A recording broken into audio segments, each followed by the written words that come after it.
Kabisa na kushukuru sana kwa sababu hii ni mara yako ya 3 kuja Kakamega County.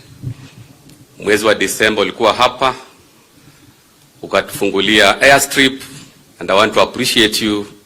Right now we are now in the process of getting land ili tufanye expansion, and I know before the end of this year we are going to have land available ili Kakamega airstrip ikuwa international airport.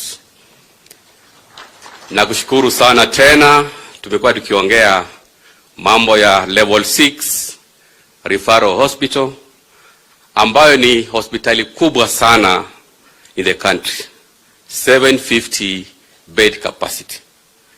Rais, na kushukuru kwa sababu you have committed to stand with the Kakamega County in matters equipping and operationalization of that level 6 hospital. Apigiwe makofi. Pili, sisi watu wa Kakamega na Western region kwa ujumla tunategemea miwa. Nimeona juzi kumekuwa na kongamano about coffee conference. Mheshimiwa Rais, it is the highest time we have a sugar conference hapa Western. Kwa sababu ukienda kule Mumias, the former employees of Mumias, every week we always lose somebody in Mumias. They are living a very deplorable life kwa sababu they are owed almost 800 million by the former Mumias Sugar.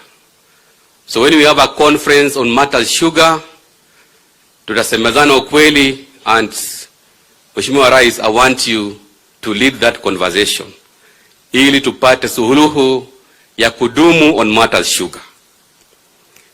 Na mwisho kabisa, mimi kama mwenyekiti wa kamati ya fedha, mipango na mambo ya kiuchumi, ningependa kwanza kusema ya kwamba juzi Deputy President wetu ambaye ni rafiki yangu Bwana Rekijia alisema Barasa anapinga watu kutoa ushuru.